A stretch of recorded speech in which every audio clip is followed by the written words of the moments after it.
तो पाकिस्तान के लिए एक दो नहीं कई फ्रंट इस वक्त खुले हुए हैं। ऐसे में जाहिर सी बात है कि पाकिस्तानी आवाम के अंदर आक्रोश बढ़ रहा है और इस आक्रोश का खमियाजा मुनीर और शहबाज शरीफ को ही चुकाना पड़ेगा। हमारे साथ इस पर चर्चा करने के लिए एस मुस्तकम पाकिस्तानी वरिष्ठ पत्रकार हमारे साथ इस वक्त जुड़े हुए हैं। आजम भट्ट पाकिस्तान से वरिष्ठ पत्रकार हमारे साथ जुड़ रहे हैं। साथ ही साथ निसार अहमद शिरजई नेता डीपीपी अफगानिस्तान से हमारे साथ जुड़े हुए हैं। पठान भाई न्यूज एनालिस्ट अफगानिस्तान से हमारे साथ जुड़े हैं और अहमर मुस्तकान साहब बलूच पत्रकार हमारे साथ इस वक्त जुड़े हुए हैं। सबसे पहले अजीम भट्ट साहब, जिस तरह से पाकिस्तान से खबरें आ रही हैं, जिस तरह से पाकिस्तान के आवाम के अंदर महंगाई को लेकर नाराजगी है, खमनई की मौत को लेकर जो पाकिस्तान का स्टैंड रहा, विरोध प्रदर्शनों में यूएस मरीन ने जिस तरह से बुलेट दागे उसको लेकर नाराजगी है, बलूच सिंध इमरान के समर्थक वो तो अलग से एक लंबी लड़ाई लड़ते ही आ रहे हैं। तो इस वक्त जैसा कि पत्रकार नजीम सेठ कह रहे थे कि शरीफ साहब और मुनीर जी के लिए मुश्किलें बहुत बढ़ गई हैं। लेकिन थैंक यू वेरी मच। और बाकी ये है कि 10 मिनट आपने रिपोर्ट चलाई पाकिस्तान के हवाले से, तो मैं तो आपके ऑब्सेशन के ऊपर हैरान हूँ कि पाकिस्तान के इंटरनल मैटर पे आप लोग कितना मतलब कि ध्यान देते हैं। पेट्रोल हमारा महंगा हुआ है, अवाम हमारी का मसला है, इंडिया को उससे क्या लेना देना है, मुझे भी देखिए समझ अजीम भट्ट साहब क्या होता है ना, इसीलिए सुन लीजिए, अब जरा आपने बात कही है, मैं तो बहुत अच्छे से सिर्फ एक पत्रकार के नाते इंटरनेशनल अफेयर्स डिस्कस कर रही थी, लेकिन अब आपको लगा है हम ऑब्सेशन। जरा सुन लीजिए, एक सेकंड सुनने का भी जज्बा रखिए। अजीम भट्ट साहब, अगर हमारी ऑब्सेशन है ना तो सुनिए साहब, आपके यहाँ क्या है, रोटी पानी सब कुछ कश्मीर के नाम पर, भारत से हेट्रेड के नाम पर चलता है, और इसीलिए जब आपके घर में खाने को नहीं मिलता है, जिहादी तैयार करते हैं, फिर उसके बाद किस तरह से आप हिंदुस्तान में ग्रेनेड्स भेजते हैं, ये किसी से छिपा हुआ नहीं है। तो हमारे ऑब्सेशन की बात नहीं कीजिए, हम अपने पड़ोसी मुल्क में हालात अगर बिगड़ेंगे ना तो हमें ध्यान रखना होगा, क्योंकि उसके साइड इफेक्ट हमारे ऊपर आते हैं साहब। निकालिए। अब होगी आपकी बात, हो गई आपकी बात, जवाब दे दूं मैं? हाँ बोलिए ना साहब। आपको अगर आपको जर्नलिस्टिक एथिक्स का पता है, प्रोग्राम कंडक्ट करना आता है, तो खामोशी से जवाब सुने, वरना अकेले बता तो दिया, आप कुछ भी बोलेंगे तो थोड़ी सुनेंगे साहब। आप वन साइडेड अकेला शो कर लिया करें, हमें क्यों बुलाती हैं फिर? नहीं सुन सकती बोलिए तो सर, आपने कहा ऑब्सेस्ड है, तो मैंने उस बात का जवाब दिया साहब। हाँ, तो मेरा मतलब मैंने अपना जवाब खुद देना है ना, आपके दीजिए ना साहब, दीजिए। आपने 15 मिनट अपना अकेला पूरा एक वन साइडेड शो चलाया, मैं 15 सेकंड बोला और आपसे बर्दाश्त नहीं हुआ, आपने मुझे काट दिया। अरे भाई, शो ये है इसलिए तो आपको बुलाया है। ये जर्नलिस्टिक एथिक्स है। आपको बताया नहीं था कि शो किस टॉपिक पर है? बताया होगा ना कि भाई पाकिस्तान के हालात पर चर्चा करने के लिए शो है, तभी तो मैं आपको बुला रही हूँ, नहीं तो मैं क्यों बुलाती शो में आपको? बिल्कुल नहीं बताया मुझे। उन्होंने कहा कि अफगानिस्तान के ऊपर बुलाया जा रहा है, ठीक है, तो आपको किस लिए बुलाया जाएगा साहब? पाकिस्तान के ऊपर ही बुलाया जाएगा ना बात करने के लिए पाकिस्तान के पत्रकार को। आप 15 सेकंड बाद मुझे काट रही हैं, ये आपका ऑब्सेशन और हेटरेट है। अरे साहब आप बोलिए, अगर आपने वन साइडेड शो करना है आप बोलिए, तो आप अकेले कर लें। बोलिए अजीम भट्ट साहब, आप मेरे मेहमान हैं, आप बोलिए। ध्यान से सुने। हाँ नहीं ध्यान से सुनिए ना, बात यह कि आप सवालात पे आते हैं। आपके नजम सेठी साहब की स्टेटमेंट को आपने चलाया ठीक और कोर्ट गलत किया। मैं आपको चैलेंज करता हूं कि उनकी पूरी नजम सेठी की गुफ्तगू के अंदर आप मुझे आर्मी चीफ आसिम मुनीर का नाम दिखा दें, दिखाएं मुझे। आप लाइव टीवी में बैठे हुए हैं और आप झूठ बोल रहे हैं, दिखाएं मुझे उसमें कहा आर्मी चीफ कहा उन्होंने। आपने अपने इंट्रो में कहा कि जनाब अफगानिस्तान के लड़ाका तैयारे पाकिस्तान में आ गए। दुनिया सारी को पता कि अफगानिस्तान के पास तो एयरफोर्स ही नहीं है, मतलब कैसे झूठ बोल रही हैं आप? अच्छा, मैं उसको क्या जवाब दूं? अच्छा क्या जवाब दूं मैं आपको? ठीक है अजीम भट्ट साहब, सुनिए एक मिनट। पाकिस्तान के पेट्रोल पंपों पर कल किस तरह से पथराव हुआ, आपस में लोग लड़े कीमतों को लेकर, वहां पर किस तरह से जो आपकी इकोनॉमी को लेकर इंडेक्स आते हैं, जो आपके खुद के जो बड़े बड़े स्टेट्समैन हैं वो कहते हैं कि वेंटिलेटर लगा हुआ है हमें तो अमेरिका का, वो सब मैं कर रही हूँ। आपकी इकोनॉमी कहाँ जा रही है, आपकी महंगाई कहाँ बढ़ रही है, वो सब मैं कर रही हूँ, मेरी हेट रेट है। Please sir, have some decency, have some decency and rationality. You might hate a certain. Sir मैंने आपसे वही कहा ना कि मैंने आपको पूरी वही बात, एक मिनट मैंने आपको बताया, मैंने आपको दिखाया, आप नहीं तय करेंगे ना। एक मिनट, अगर आपके मुल्क के अंदर ये सब नहीं हो रहा होता तो मैं नहीं दिखाती ना साहब। अगर नहीं हो रहा होता तो वो तस्वीरें मेरे पास पहुंचती कैसे अजीम भट्ट साहब? अपने आप से तो पहुंचने नहीं वाली थी, अपने आप से तो नहीं पहुंचती ना अजीम भट्ट साहब। अगर बिना आग के धुआं तो उठेगा नहीं ना, बिना आग के धुआं उठ जाएगा साहब। मैंने 2 पॉइंट उठाए हैं जो झूठ बोले हैं, उसका जवाब दे दें। मैंने बता तो दिया साहब, ये तस्वीरें आप ही की हैं, ये वरिष्ठ पत्रकार भी आप ही के हैं, उन्होंने जो बोला सुना दिया मैंने आपको। आप जाके सुनिए, एक बार नहीं उन्होंने कई बार बोला। आपने उन्होंने कैसे हम तेल कहां से खरीद रहे हैं, किस तरह से हिंदुस्तान को फॉलो करना चाहिए, अफगानिस्तान कैसे अमेरिका, अफगानिस्तान और इंडिया, इजराइल मिलकर किस तरह से पाकिस्तान पर प्रेशराइज करेंगे, हमला करेंगे, ये नजम सेठी साहब लगातार पिछले 1 हफ्ते से बोल रहे हैं और बड़े सीनियर आपके रिस्पेक्टेबल जर्नलिस्ट हैं। हम तो उसका रेफरेंस ले रहे हैं और सरकार के बड़े करीबी माने जाते हैं, तो मैंने इसीलिए कब पहले कहा आप कि वो अपने घर को चेक रिस्पेक्टेबल कर नहीं लीजिए। है? अजीम भट्ट साहब, मैंने नहीं कहा वो रिस्पेक्टेबल एस नहीं है। मुस्तकम मैंने भी हमारे आपसे साथ जुड़ी कहा हुई कि हैं। आपने जो सोच चलाया है मैम, उसके आई अप्रिशिएट, अगर आप एक पाकिस्तान की जी पत्रकार के नाते मेरे पड़ोसी मुल्क में क्या हालात हैं, क्या कुछ हो रहा है, अगर ये गलत है तो मुझे जस्टिफाई कीजिए कि वहां पे नहीं, कोई नाराजगी नहीं है महंगाई को लेकर, वहां पर कोई नाराजगी नहीं है खamenei साहब की मौत को लेकर, जिस तरह से अमेरिकन मरीन्स ने पाकिस्तान की जमीन पर पाकिस्तान के आवाम पर गोलियां बरसा दी। अगर ऐसा नहीं है तो करेक्ट नहीं। मुस्तकिम जी,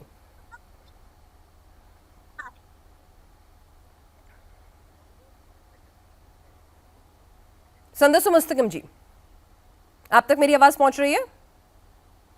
इनसे कह रहे हैं आप, मुझसे कह रहे हैं, नहीं नहीं, किससे कह रहे हैं? संदूस मुस्तकम हमारे साथ पाकिस्तान की पत्रकार जुड़ी हुई हैं इस वक्त। शायद उनके तरफ आपकी आवाज नहीं जा रही। Hello, yes, I can hear you. आप मुझे सुन पा रही हैं?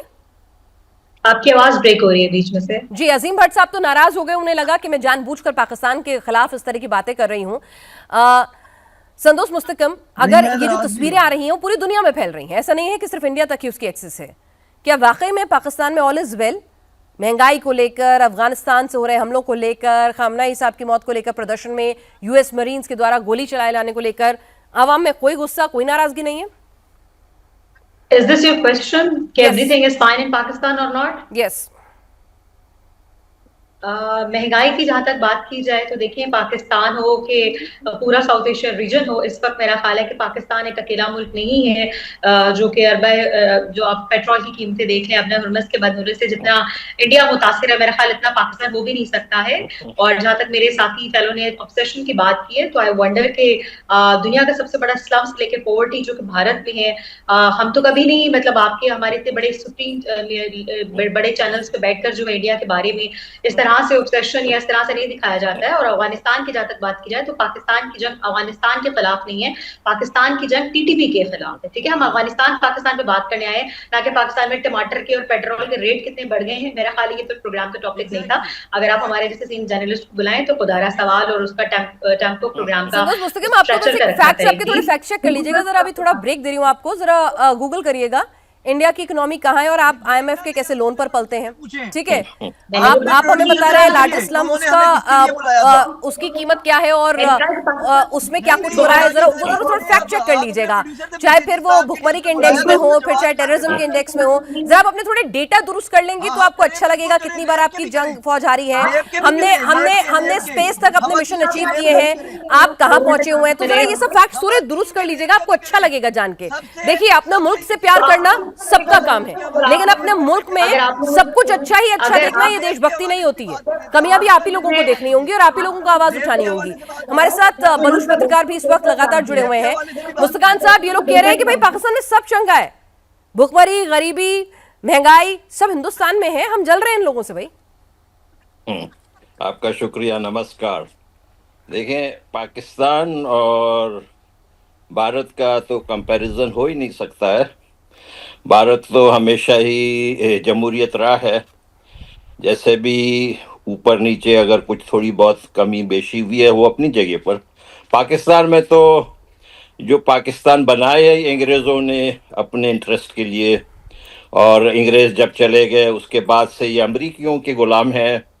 आप देखें जिस तरीके से शहबाज शरीफ ने डोनाल्ड ट्रंप के लिए कहा कि साउथ एशिया सेवियर और नोबल पीस प्राइज उनके लिए दिए, अब ये किस मुंह से बात कर रहे हैं?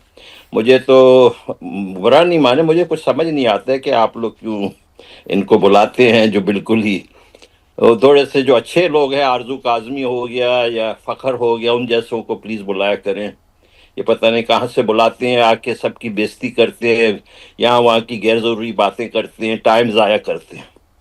देखिए, पाकिस्तान का कोई फ्यूचर नहीं है, क्योंकि ये अमेरिका के कहने पे चलता है। एक शख्स ने पूरे पाकिस्तान पे कब्जा किया हुआ है, जिनका नाम मुल्ला हाफिज आसिम मुनीर है। एक मुल्क जिसके के 255 मिलियन लोग हैं, वहाँ पर एक आदमी सारा डिसीजन करने लगे। अफगानिस्तान पे हमला करके उसे कह देना कि ये गज़्ब-ए हक है, ऑपरेशन गज़्ब-ए हक है। दूसरे हमारे जो पश्तून भाई हैं उनके ऊपर ये लगा देना कि ये फितना अल ख्वारिज है। हमारे ऊपर लेबल लगा लेना कि फित्ना हिंदुस्तान, ये सारे टर्मिनोलॉजी आपको इल्म है, किसी एडिटर ने, किसी पत्रकार ने नहीं क्रिएट किए, ये डायरेक्टली मुल्ला मुनीर करता है। आपको इल्म है ये बात? ये सारा कुछ जो है मुल्ला मुनीर कंट्रोल कर रहा है, माइन्यूट मैनेज कर रहा है, और खुद अमेरिका का एजेंट है। मैं आपको बताएं, ये जो गए थे ना, मैं आपको डायरेक्ट बताता हूँ, सितंबर 16 को ब्रेट कूपर जो है सेंटकॉम के, वो सऊदी अरेबिया आए थे। वहां पर उन्होंने सऊदी अरेबिया के साथ ईरान मुखालिफ एक्सरसाइज साथ में किए, और उन्होंने वहां से ऑर्डर दिए इनको कि फौरन पहुंच जाएं सऊदीया और इनके साथ आप एक अलायंस बनाए।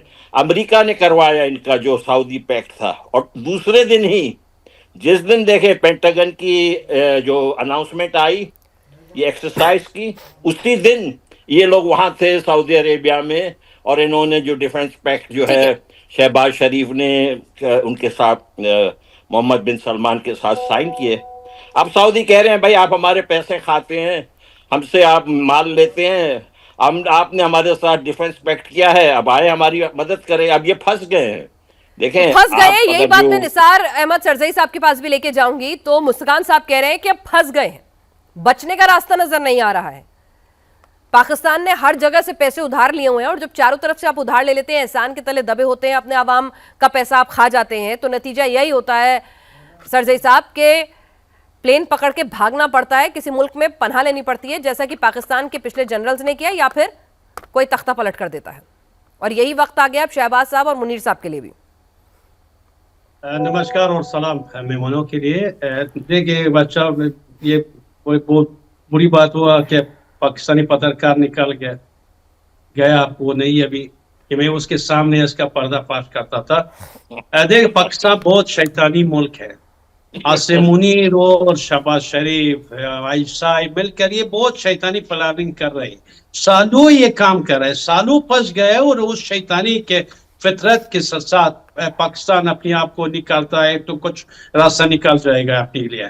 तो अभी जो ये लोग पूछ रहा था कि क्यों आप ये जंग कर रहे हैं, देखो पाकिस्तान एक टूरिस्ट मुल्क है, एक दहशतगर्द मुल्क है। अगर पाकिस्तान में महंगाई आता है या कुछ होता है, उससे वजह से टूरिस्ट ज्यादा हो जाता है, दहशतगर्दी ज्यादा हो जाता है। इसलिए डर है अफगानिस्तान लोग का, इंडिया का, या पूरा दुनिया के लिए डर की बात है कि अगर पाकिस्तान में महंगाई होता है या कुछ होता है, ये बुरा असर दहशतगर्दी में आता है, दहशतगर्द ज्यादा हो जाता है।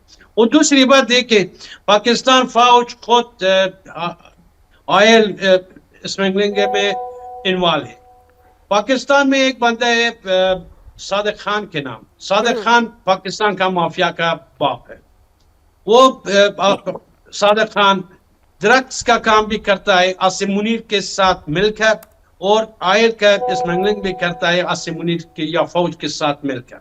अगर ये लड़ाई की वजह से या ईरान की लड़ाई की वजह से ये पेट्रोल महंगा किया है, इसका पैसा आसिम मुनीर और सादिक खान के जेब में जाता है, या फौज के बड़े अफसरों के जेब और शहबाज शरीफ के टीम के जेब में जाता है, और सादिक खान जो पाकिस्तान का माफिया का बाप है। दूसरी तरफ आप सोचिए, ये लोग अभी कल आसिम मुनीर गया था सऊदी, एक तो ये लोग एक एग्रीमेंट किया था डिफेंस के हिसाब से सऊदी के साथ, उस टाइम एक पैसा लिया। अभी जो ईरान सऊदी के ऊपर अटैक किया, फिर पैसा लेने के लिए आसिम मुनीर कल गया था सऊदी, कि एक तो पहले पैसे लिया, अगर कुछ करता है, कुछ मांग रखता है सऊदी, फिर कुछ पैसा मिल जाए आसिम मुनीर को। और मैं सोचता हूँ आसिम मुनीर या पाकिस्तान फौज डायरेक्ट कुछ ईरान के ऊपर कुछ नहीं करते, इनके पास टूरिस्ट लोग बहुत है। ये टूरिस्ट लोग सऊदी के कहने पर कुछ पैसे के बदले में ईरान के खिलाफ आसिम मुनीर इस्तेमाल कर सकता है, और पाकिस्तान सरकार पैसे है नहीं, पैसे के लिए कुछ भी करेगा पाकिस्तान। पठान भाई, आपकी भी यही ओपिनियन है कि पैसे है नहीं, जो पैसा देगा, पैसे का पीर है पाकिस्तान, जो पैसा दे दे उसके साथ हो जाएगा। तो फिलहाल अमेरिका पैसे देता है, पैसे तो चीन भी देता है, साइड तो चुननी पड़ेगी, लेकिन अमेरिका और सऊदी से ज्यादा पैसे मिलते हैं, तो अल्टीमेटली इस्लाम की परवाह नहीं है, मुस्लिम ब्रदरहुड की परवाह नहीं है, वो अपने यहाँ के शिया समुदाय को नाराज करेगा और अल्टीमेटली ईरान पर हमला करने के लिए राजी होगा। लेकिन ये पाकिस्तान जो है एक मुनाफिक लोग है, इन्होंने जो है हमेशा, क्या मेरी आवाज आ रही है? जी जी आ रही है। ये मुनाफिक लोग हैं, इन्होंने हमेशा मुनाफिकत की हुई है। और ये पता है आप लोगों को इनको इतना गुस्सा क्यों आया हुआ है?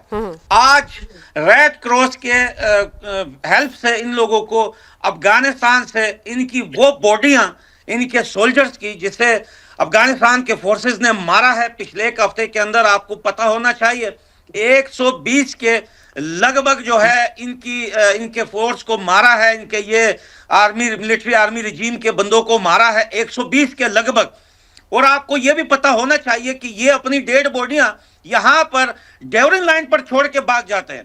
तोरखम गेट पर इनकी एक गार्ड की बॉडी 3 दिन तक पड़ी रही, वहां पर सड़ गई। किसी के अंदर इतनी गैरत नहीं थी कि वो आकर वो बॉडी वहां से उठा सके। और इन्होंने कहा है, कल हमारे आर्मी चीफ मुल्ला मोहम्मद याकूब मुजाहिद साहब ने कल वो उनकी एक वीडियो आई है, आपने देखी होगी, उन्होंने कहा अगर काबुल हिट होगा तो इस्लामाबाद को हिट करेंगे, अगर अफगानिस्तान में हालत खराब होगी तो इस्लामाबाद में भी होगा, अगर काबुल में आग लगेगी तो इस्लामाबाद में आग लगाएंगे। यानी कि अगर पाकिस्तान इतनी गलती करेगा तो पाकिस्तान को ऐसा राख का ढेर अफगानिस्तान बनाएगा। अब देखें, सॉरी मेरा तेज बोलने से बहुत हो गया, हमने ये मुसलमानों वाला, ये भाई वाला, ये भाईचारे वाला, ये बहुत चूरन हम लोगों ने जो है सह लिया। अब और नहीं सहा जाएगा, नहीं सहा जाएगा। देखें, हमारे इनके सोल्जर अभी हमारे कब्जे में हैं, अफगानिस्तान फोर्सेस के कब्जे में। देखें, 30 के लगभग इनके जो आर्मी के सोल्जर हैं वो सरेंडर हुए हैं, आपको पता होना चाहिए। और मैं खुद जो है स्पिन बोल्डर गया था करारगा, उनसे मिला भी था, अफगानिस्तान के फोर्सेस से वीडियो बाय रिकॉर्ड पड़ी हुई है। 30 पाकिस्तानी आर्मी के जवान जो है वो अफगानिस्तान फोर्सेस के आगे सरेंडर हो चुके हैं। बाकी जो अलाइव पकड़े गए हैं उसको अभी हम कैमरे के आगे अफगानिस्तान के फोर्सेस नहीं दिखा रहे। अफगानिस्तान से पूरी तरह से पिछड़ा है पाकिस्तान। बलूच लिबरेशन आर्मी जो है वो अलग तरह से पाकिस्तान की फौज को खदेड़ रही है।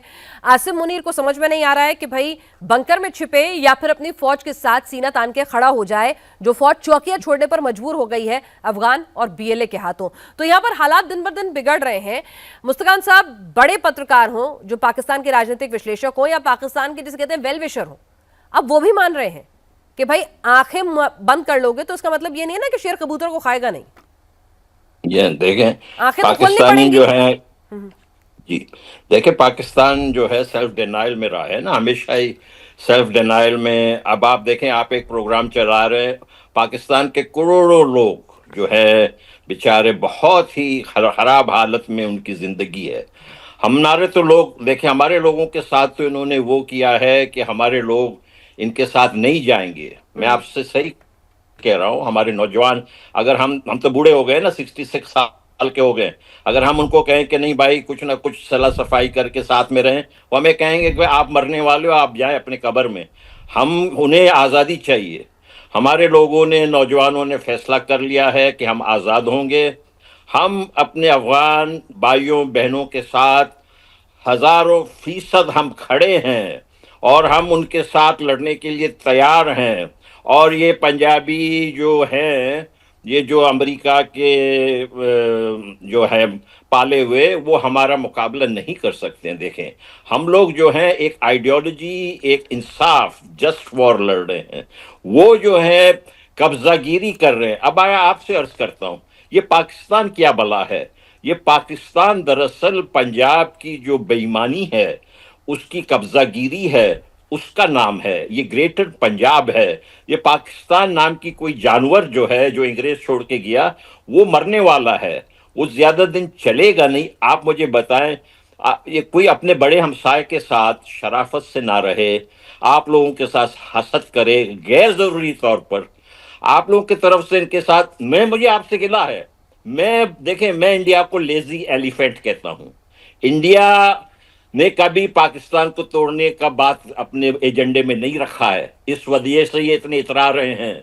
मेरा दरख्वास्त है हिंदुस्तान के लीडरशिप से, प्लीज इस मुल्क को तोड़ने का आप फैसला करें और उसी तरफ बढ़े। ये आपको नहीं छोड़ेंगे चैन से। मैं आपसे सर यकीन से कहता हूं। हमारी फिलॉसफी क्लियर है कि हम जो है जियो और जीने दो, वसुधैव कुटुंबकम में विश्वास रखते हैं। और ठीक है, पाकिस्तान बनाया अगर हम नहीं था तो जिस तरह से हमने कई बार वक्त पे कहा है कि अगर हिमाकत करेगा तो फिर हमें खत्म करना भी आता है, लेकिन हम बुद्ध का भी देश है तो इसीलिए युद्ध हमारे लिए आखिरी विकल्प होगा, लेकिन छेड़ेंगे तो छोड़ेंगे भी नहीं। निसार साहब, जरा यह भी समझा दीजिए कि अब क्या ईरान का अगला टारगेट पाकिस्तान ही होने वाला है? पाकिस्तान अब इतना बुरी तरह से घिर गया है कि एक तरफ अमेरिका कहने पर उसने अफगानिस्तान से लड़ाई मोल ले ली है।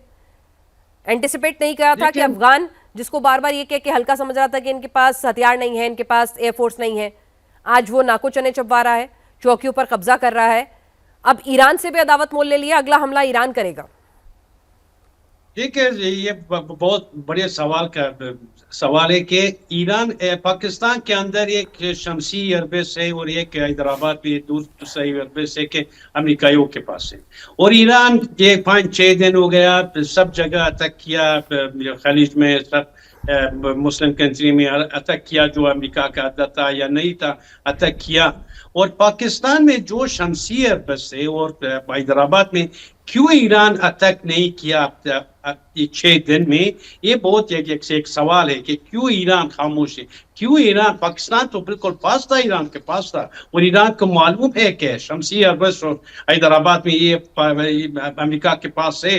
वो जितना हथियार जाने से पहले अमेरिका निकाल दिया वो सब हैदराबाद वही शमसी एयरबेस में भेजा। और शमसी एयरबेस में अभी जो बहुत अमेरिका का जो ड्रोन है अफगानिस्तान के अंदर जो आता है, ये सब शमसी एयरबेस में आता है। ईरान को मालूम है, ईरान के 5-6 दिन हो गया क्यों अटैक नहीं किया। मैं सोचता हूँ ईरान भी पाकिस्तान से डरता है, समझता है ईरान के पाकिस्तान के पास बहुत बड़े खतरनाक हथियार टूरिस्ट लोग हैं और सरहद मुश्तरक या फिर एक सोच ये भी है कि लोग चीन पाकिस्तान का भी दोस्त है, ईरान को भी हथियार सप्लाई करता है, तो चीन वो कॉमन कड़ी है, वो फेविकॉल का जोड़ है, तो दोनों मुल्कों को ना चाहते हुए भी जोड़ के रखे हुए हैं। एक एंगल ये भी आता है। आप सभी का इस चर्चा में शामिल होने के लिए बहुत बहुत शुक्रिया। और हमारे पाकिस्तान के मेहमानों में इतना भी सब्र नहीं था कि वो सुनते सभी की बात, फैक्ट्स सुनते। फैक्ट्स पसंद नहीं आते हैं और शायद यही वजह है कि आप आत्ममुक्ता में इस कदर रहते हैं कि आपको अपने मुल्क की गलतियां, अपने हुक्मरानों की गलतियां नजर नहीं आती, आवाम की नाराजगी नजर नहीं आती, और यही हश्र हो रहा है पाकिस्तान का।